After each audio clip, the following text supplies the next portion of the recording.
Welcome back to the program, Elizabeth Kennedy Trudeau, excuse me. She is the Bradford M. Freeman Managing Director for Global Policy at the George W. Bush Presidential Center. Elizabeth, it's always a pleasure. Great to see you, and happy post 4th of July. It's a great seeing you, and I hope you, your family, and your viewers had a wonderful Fourth. At the Bush Center, we had just a lot of festivities. The museum was open for participants, but we also did a really wonderful program that your viewers might be interested in, to celebrate the 250 years of America. We asked 10 foreign leaders to submit essays in 250 words about what America meant to them. So we have a Nobel Prize winner, we have a former Secretary General of NATO, we have the Foreign Minister of Latvia, the highest defector from North Korea, a journalist from Mexico, and a social media influencer from South Africa. So it's an amazing group, and they're really heartfelt. But people can see that at bushcenter.org/world A250, and they made me cry. They were beautiful. Yeah, well, I mean, how can you not love, it's interesting. It's always interesting to hear other people's perspectives, and we saw this in kind of the World Cup. Saw some media interviews with people that came to this country for the World Cup, and they just are so appreciative. I think I can't speak for all Americans, but I think sometimes I may take America for granted. So I'm really appreciative that I'm here and not elsewhere. It's always good to hear people's opinions. So Elizabeth, the last time we had you on, we talked about hunger and the impact of the war with Iran, some of the geopolitical events, the Strait of Hormuz being blockaded, all the challenges, and what the impact on hunger is. I want to forgo the oil conversation because I feel like everyone's talked about that, and it's great. Oil has come down to close to $70 a barrel, so that's great. That's good. But let's talk about where things stand geographically around the world with hunger. Give us an update. Well, that's great. And the last time we spoke, we actually focused on fertilizer. I think you'll remember that when we spoke, I had talked about that 1/3 of the world's fertilizer goes through the Strait of Hormuz. And it's not just finished products, but it's things like sulfur and urea. And while it's wonderful that oil is moving and that price of oil has come down, with fertilizer particularly, you're going to see a long tail on that. And that's impacting countries around the world, especially countries that are really import dependent. So what you're seeing now are farmers making choices on what they need to do with their fertilizer.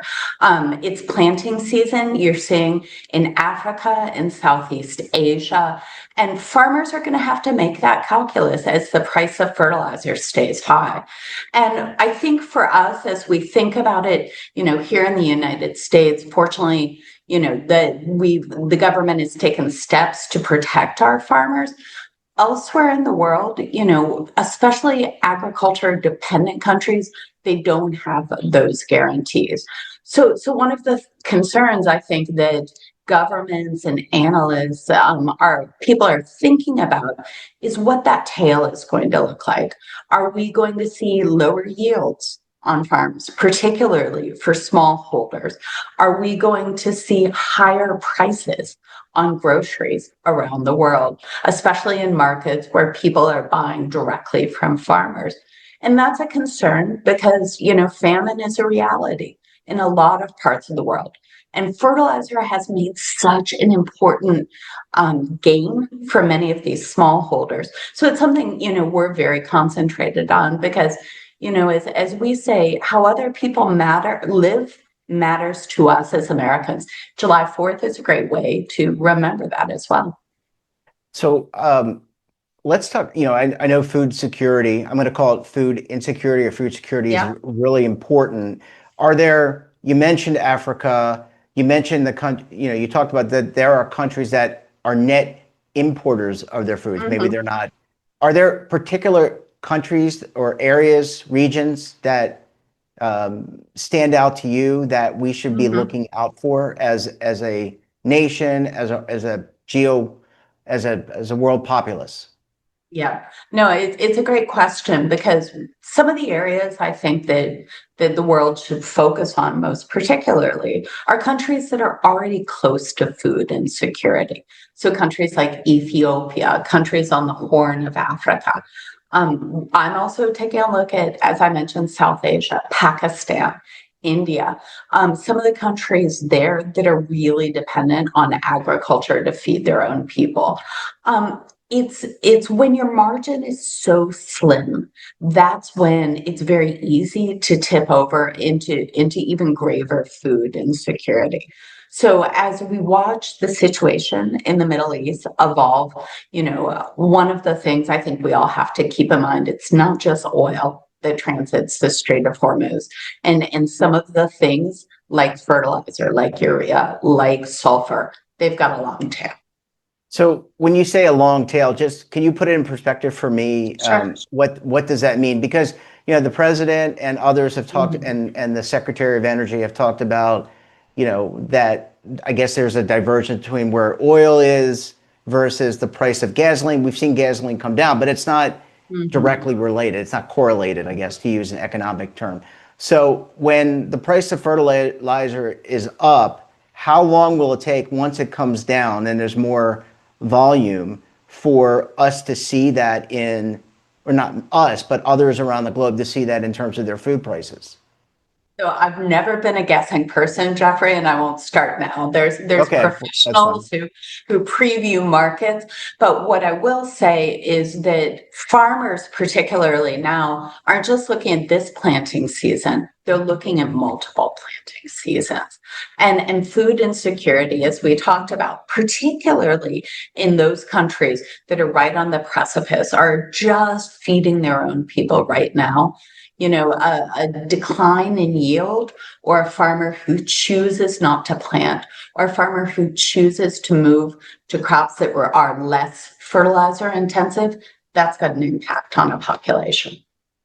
In terms of the types of crops, so could we get Mhm. into a little bit more detail there? I mean, when I think of crops, I think of, I don't know what they plant around the globe. I think of corn, I think of growing Mhm. rice, I think of things like that. What staples are we talking about here?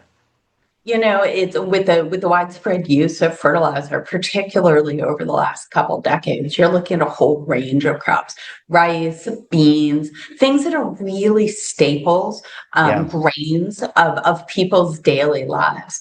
When we talk about food security, we're talking about mass crops, not the boutique heirloom tomatoes that I love to buy here in the US. One of the things I think that as we forecast out, it's going to be hard to make a solid prediction.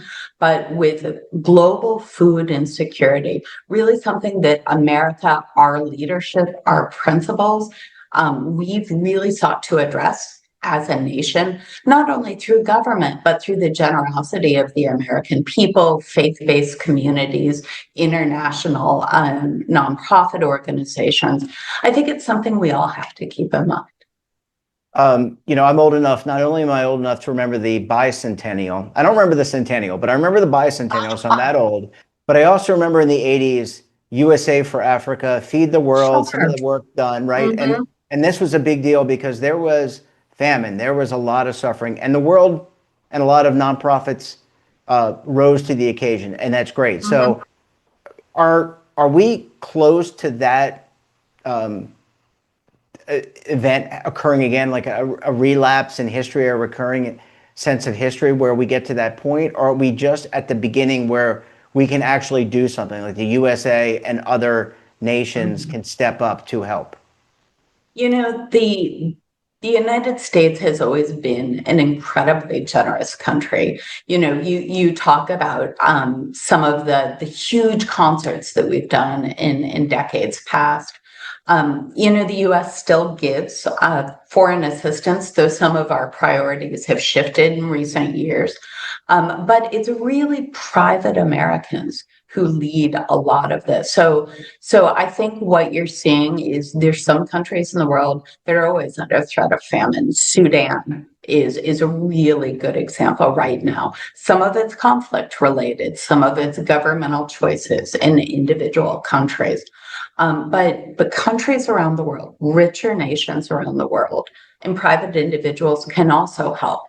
But that's also, putting a Band-Aid on a problem. But when we talk about things like fertilizer flow or helping farmers learn how to plant more climate adjusted crops or adapt to changing needs, that's really where America's strength has always been. So that's something I think that the American people can watch, keep an eye on, and encourage our own people to live up to our principles. Yeah, really well said. Well, I think we're all anxiously watching. I can speak for myself. I know we're anxiously watching the quote unquote negotiations that are going on. Hopefully things can work out. But look, the world, we have to keep moving. We have to keep trying to find ways to help each other. And, we can do that. So I guess we'll have to check back in with you at another date. We'll check in with you maybe in a month from now. Things will be in a better place. Elizabeth Kennedy Trudeau, it's great to see you. Thanks for joining us, and we look forward to having you back on the program again very soon. Thanks so much, Jeffrey, and I'm glad you and your family had a happy July 4th. Well, thanks for watching, and don't forget, we're back again tomorrow morning with another great expert and another great topic. You can tune in right here Monday through Sunday at 7:30 a.m. Eastern Time. And don't forget to subscribe to our daily newsletter, The Morning Pulse, for all the news in one place, delivered directly to your email box. Check it out at our website.